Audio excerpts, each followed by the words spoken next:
have a candy collection. Give me candy. Hi Malarvadi കൂട്ടുകാരെ, എല്ലാവർക്കും നമസ്കാരം. എൻ്റെ പേര് ഫർഹാൻ ഷാ അജ്മൽ. ഞാനിന്ന് നിങ്ങളെ ഒരുപാട് ചിന്തിപ്പിക്കാനായിട്ടുള്ള ഒരു മോണോ ആക്റ്റുമായിട്ടാണ് വന്നിരിക്കുന്നത്. മോണോ ആക്റ്റിലെ കഥാപാത്രങ്ങളാണ് രാഹുലിൻ്റെ അമ്മ, ടീച്ചർ, കൂട്ടുകാർ, പിന്നെ ഡോക്ടർ. ഓക്കെ, നമുക്ക് രാഹുലിൻ്റെ വീട്ടിലേക്ക് പോവാം. എടുത്തോട്ട് വരത്തോട്ട് ഷൂട്ട് ഷൂട്ട് ഷൂട്ട്. യെസ്, ഞാൻ ജയിച്ചു. അടുത്ത ലെവലിലേക്ക് പോവാം. രാഹുലേ, മോനെ രാഹുലേ, എന്താ അമ്മേ? ആ ഭക്ഷണം എടുത്തു വെച്ചേക്കുവാ. 5 മിനിറ്റ് അമ്മ, ഞാൻ ഈ ലെവലും കൂടെ കഴിഞ്ഞിട്ട് വരാം. വേഗം വാ, ഭക്ഷണം എടുത്തു വെച്ചേക്കുവാ. ഓക്കെ അമ്മ. ഈ അമ്മയ്ക്ക് വേറെ ഒന്നുമില്ല. പഠിക്കുക, കഴിക്കുക, പഠിക്കുക, കഴിക്കുക, ഇതൊക്കെ മാത്രമേ ഉള്ളൂ. വരുന്നമ്മേ.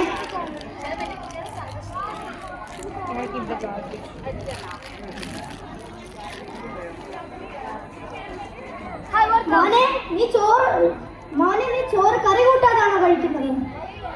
അത് ഞാൻ കണ്ടില്ല. മതിയാക്ക. അയ്യോ, നീ ഒരുപാടൊന്നും കഴിച്ചില്ലല്ലോ, കുറച്ചും കൂടെ കഴിക്ക്. അയ്യോ വേണ്ട അമ്മ, എനിക്ക് വിശക്കുന്നില്ല. എന്നാൽ നാളെ സ്കൂളിലുള്ളതാ, ടൈം ടേബിൾ എല്ലാം എടുത്തു വെച്ചിട്ട് പോയി കിടന്ന് ഉറങ്ങ്. ഓക്കെ അമ്മ.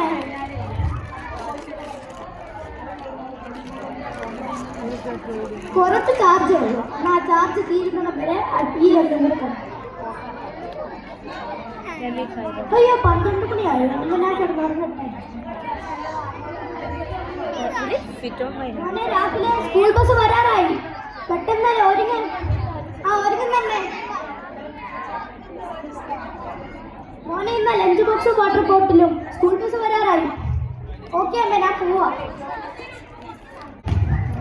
വാ, കളിക്കാൻ പോകാം ഗ്രൗണ്ടില്. ഞാൻ വയ്യടാ, എനിക്ക് വയ്യടാ, എനിക്ക് തലവേദന.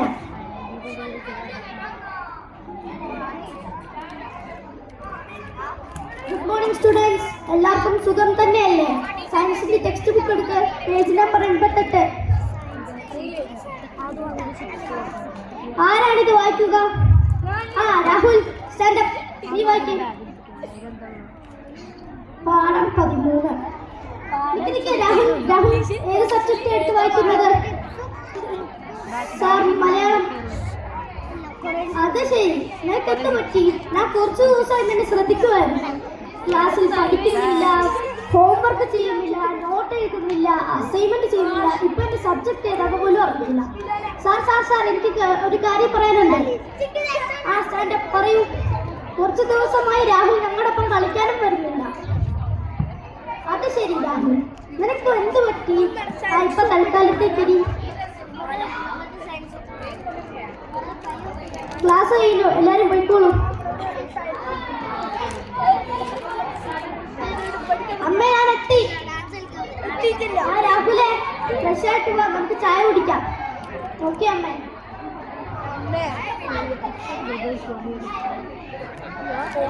മോനെ, പരീക്ഷയൊക്കെ വരുമല്ലേ, ആ ഫോൺ എനിക്ക് തന്നേരെ. അയ്യോ പ്ലീസ് അമ്മ, ഞാൻ കുറച്ചു നേരം പഠിക്കും. ഞാൻ കുറച്ചു നേരം മാത്രമേ ഫോൺ തരത്തുള്ളൂ. ഞാൻ പഠിച്ചോളാം.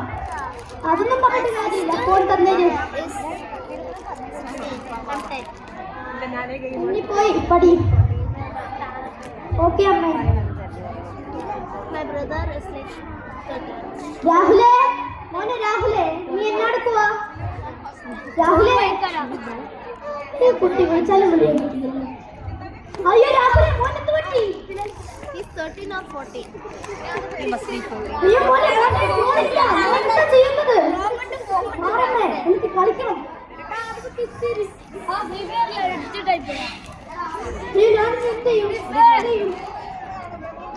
Hello doctor. ഹലോ ഡോക്ടർ, എമർജൻസിയാ. Excuse me doctor. രാഹുലിന്റെ അമ്മയല്ലേ? ടെൻഷൻ അടിക്കണ്ട, വന്നിരുന്നോളൂ. ഞാൻ രാഹുലിനോടെല്ലാം പറഞ്ഞിട്ടുണ്ട്. ഡോക്ടർ, എൻ്റെ മോൻ എന്ത് പറ്റി? പേടിക്കാനായിട്ടൊന്നുമില്ല. സൈബർ അഡിക്ഷൻ, ഗെയിം അഡിക്ഷൻ എന്നിവ പല പേരൻസിൻ്റെ ഇടയിൽ ടെൻഷൻ അടിക്കുന്ന ടോപ്പിക്കാണ്. ഇത് കാരണം പല ഫാമിലീസും പ്രയാസപ്പെട്ടിട്ടുണ്ട്. നിയന്ത്രണമില്ലാത്ത ഫോണിൻ്റെ ഉപയോഗം കൊണ്ടുണ്ടാകുന്ന ഒരു ഇലൂഷനാണിത്. ഇല്ലാത്ത കാര്യം ഉണ്ടെന്ന് തോന്നിപ്പിക്കുന്ന ഒരവസ്ഥ. പണ്ടും ഗെയിംസുകളുണ്ടായിരുന്നു. എന്നാൽ പണ്ടത്തെ ഗെയിംസ് ഏതൊക്കെയാണ് രാഹുലിന്റെ അമ്മയ്ക്ക് ഓർമ്മയില്ലേ? കണ്ടുപൊത്തിക്കളി, കുട്ടിയും കോലും, കള്ളനും പോലീസും എന്നിവയൊക്കെയായിരുന്നു. നമ്മൾ സ്കൂളിൽ വിട്ട് വന്നാലുടനെ നമ്മൾ ആദ്യമേ ധൃതി പിടിക്കുന്നത് അടുത്തുള്ള കൂട്ടുകാരെ കാണാനും അവരുടെ ഒപ്പം കളിക്കാനുമാണ്. എന്നാൽ ഈ കാലത്തെ കുട്ടികളോ, അവർക്ക് കൂട്ടുകാരെന്ന് പറയുന്നത് തന്നെ ഗെയിംസും ഇന്റർനെറ്റുമാണ്. ഇതിനകത്ത് ഏറ്റവും മാരകമായ ഒന്നാണ് മൾട്ടിപ്ലെയർ ഗെയിംസ്. മൾട്ടിപ്ലെയർ ഗെയിംസിന് ഒരു അവസാനമേ ഇല്ല. അത് കണ്ടിന്യൂ ചെയ്തുകൊണ്ടിരിക്കുന്നത്. അങ്ങനെ പതിയെ അതിനകത്ത് ഒരു വെർച്വൽ വേൾഡ് ഉണ്ടാക്കി പതിയെ അതിനകത്ത് ഒരു ക്യാരക്ടറായി മാറുകയും ചെയ്യുന്നു. ഞാൻ പറയുന്നത് രാഹുലിന്റെ അമ്മയ്ക്ക് മനസ്സിലാവുന്നുണ്ടോ? ഉണ്ട് ഡോക്ടർ. ഞാൻ ഇനി എന്ത് ചെയ്യണം? പേടിക്കണ്ട, ഇതിന് പരിഹാരമുണ്ട്. വളരെ സന്തോഷത്തോടെയും സ്നേഹത്തോടെയും കുട്ടികളെ വളർത്തുന്നത് ഇതിനെതിരെയുള്ള വലിയൊരു പ്രതിരോധമാണ്. നല്ല നല്ല ഫ്രണ്ട്ഷിപ്പ് ഉണ്ടാക്കുക, ബ്രെയിൻ ഡെവലപ്മെന്റ് അസറ്റ്സ് കൂട്ടുക, കളികളിലും സാംസ്കാരിക പ്രവർത്തനത്തിലും അവരെ പങ്കുചേരാൻ ചെയ്യുക. ഇതൊക്കെ ഉണ്ടെങ്കിൽ നമുക്ക് നമ്മുടെ കുട്ടികളെ മാരകമായ കെണിയിൽ നിന്നും നമുക്ക് അവരെ രക്ഷിക്കാൻ പറ്റും. എൻ്റെ കയ്യിലും തെറ്റുണ്ട് ഡോക്ടർ. ഞാനെൻ്റെ മോളെ ശ്രദ്ധിക്കണമായിരുന്നു. അത് കുഴപ്പമില്ല, ഇപ്പൊ എല്ലാം ശരിയായിക്കണം. സിസ്റ്റർ, രാഹുലിനെ ഇങ്ങോട്ട് വിളിച്ചോണ്ട് വരൂ. Okay doctor. ആ മോനെ കയറി വരൂ. ഡോക്ടർ അങ്ങനെ പറഞ്ഞെല്ലാം മനസ്സിലായോ? ആ, ഇനി മൊബൈൽ ഫോൺസിൽ ഒന്നും അടിമയാകാതെ മുതിർന്നവർ പറയുന്ന അനുസരിച്ച് ജീവിക്കണം കേട്ടോ. Okay doctor. ഞങ്ങളെ ഇരുട്ടിൽ നിന്നും വെളിച്ചത്തിലേക്ക് നയിച്ച ഡോക്ടറിന് നന്ദി. ഞങ്ങൾ എന്നാ പോവുകയാണ്. കുറച്ച് ദിവസത്തിന് ശേഷം അമ്മേ ഇങ്ങോട്ട് ഓടി വന്നേ. എന്താ മോനെ? അമ്മ ഇങ്ങോട്ട് ഓടി വാ, ഒരു സൂറ വരുന്നു മോനെ. എന്താ മോനെ? അമ്മ നോക്കിക്കേ, പൂന്തോട്ടത്തിൽ